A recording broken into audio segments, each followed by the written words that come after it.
Hello,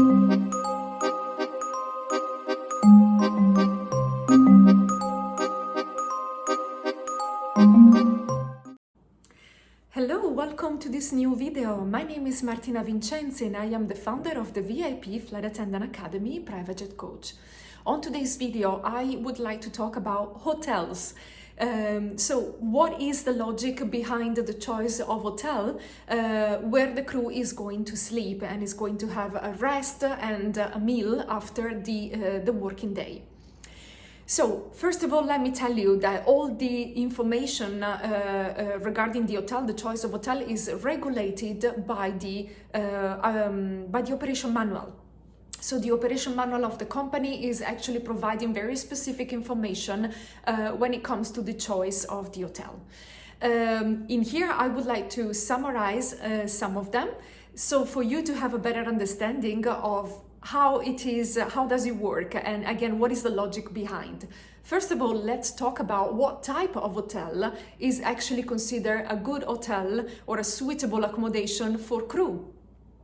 Well, normally the hotel is not, it's never going to be less than 4 stars in terms of quality.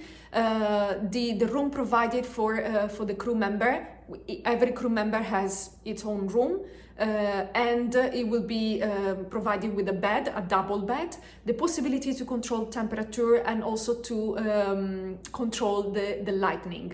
Another very important aspect is that the hotel must offer facilities for crew to source food. Okay, so either you eat in the restaurant of the hotel or maybe the surroundings has the neighborhood, there is restaurants or facilities where you can actually source food. This is another very important aspect. So how does it work? Well, normally the company can, create a sort of an agreement or a deal with a specific hotel, and basically every time that you land in that specific destination, you will go to that hotel. However, this is not always the case, and even more often lately, the operation department of the company decides to release this burden of the hotel booking from their shoulder and from the list of tasks that they have to deal daily, and just leave this the hotel booking to the crew. So we actually book our hotels by ourselves. We discuss together where we want to go, and if it is like a sea destination, we might decide to leave the hotel in downtown and just go near the sea. If it is if we have, for example, a minimum rest, so we land late at night and the departure the following day is quite early, so we have just the minimum rest that is legal, of course. So we are entitled just to have the rest period at the very minimum. Therefore, we might prefer to stay closer to the airport just because of this reason. So we basically discuss within the team, and then we decide where are we going to stay. That's obviously the best solution when it comes to the choice of the hotel. So every team member can actually express, oh, I need the gym, oh, I need the sauna, oh, I want to have a nice restaurant, and then we just sort it out within ourselves. And this is actually pretty easy because, again, pretty often the crew of a private jet is very limited in numbers, so we're talking about 3 or 4 crew members in total. So that's pretty easy to find something that it goes well for everyone. Normally we have a budget, so it's not like we can pick whatever hotel the city offers. We have a budget, so long as we stay within the budget, everything is absolutely authorized from the source already, from the top management. If let's say it's a high season in that specific destination, or there is a whatever event like, I don't know, fashion week or something like that, and the hotels are already fully booked, so we have to go to a higher category of hotel, and therefore the budget, we are not going to respect the budget. We need to get authorization first, and then we can proceed with the booking. So this is how normally it works in the business aviation. Another interesting aspect is the location of the hotel. So normally, again, because of the operation manual and the rules written over there, the hotel traveling time from airport to the hotel and vice versa should be no more than 30 minutes. If it is more than 30 minutes, then you need to extend the duty rest a little bit longer. The rest period a little bit longer. So normally we tend to stay in the surroundings, as I say, 30 minutes from the airport. It's actually a good balance. Something else that is very important is when we have a split duty. So let me talk to you about what a split duty is. Let's say you're flying in the morning, you are taking Mr. X from, London to Paris, and then there is nothing else for you for a few hours until Mr. X has done with his own meetings in Paris, and then you take him back to London, let's say late in the afternoon. So between the two flights, you actually have a massive amount of hours, let's say 5-6 hours.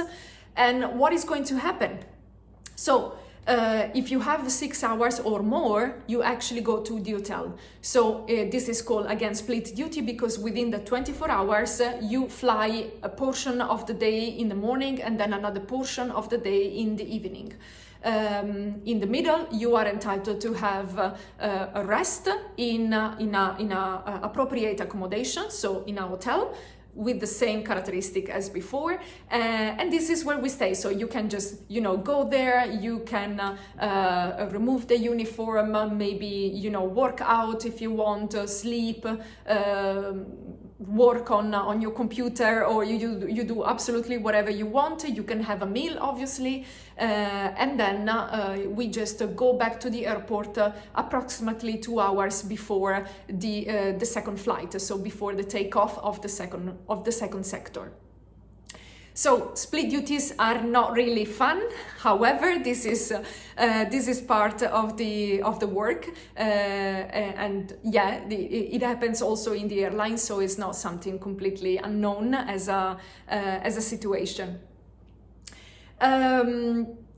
Another very important information regarding the hotels is that, in particular, if the crew is allowed to choose to pick the hotel that they want, as, let's say, a nice gesture towards the flight attendant, we tend to book hotels close, let's say, walking distance from a big supermarket or a mall. So the flight attendant can actually, in case he or she needs to provide some shopping for the jet, it's actually easily reachable. You can just go there and do your shopping and just go back.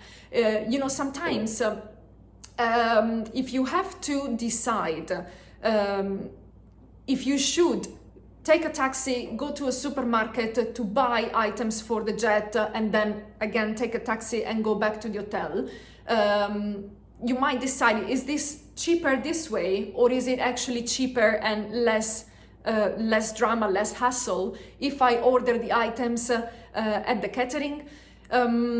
So, when it comes to this situation, sometimes, paying the taxi twice and then the shopping over there, you lose a lot of time, so you're actually not going to rest because this is a duty.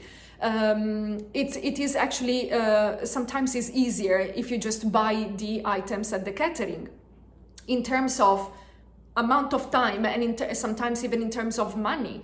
So you always try to get a balance, and certainly having an hotel which reduces the costs, because you don't have to take a taxi to get to the to the supermarket. It's just like a couple of minutes walking distance, or you just have to cross the road. Like, for example, I was in Paris last week, and my hotel had a mall right in front, so it was actually very easy, and I ended up doing the entire catering at the supermarket because cost-wise and time-wise, it was much easier. If I had to take a taxi to get to the supermarket, make my shopping, do my shopping, and then take a taxi to go back, well, in that case, we should, I should have just sit down and do my math accordingly, because it might have been in fact more convenient to order at the catering. So anyway, this is just to say that it's actually a nice touch towards the flight attendant to pick an hotel which is close by a supermarket, so that the flight attendant is completely autonomous in doing whatever shopping is needed for the jet. Well, I hope that this can help you understand a little bit better how does it work in the business aviation and in the corporate aviation industry. As always, if you have any questions, please contact me, and I will be very happy to answer all of your doubts and help you navigate into this amazing world. So ciao for now, and baci baci.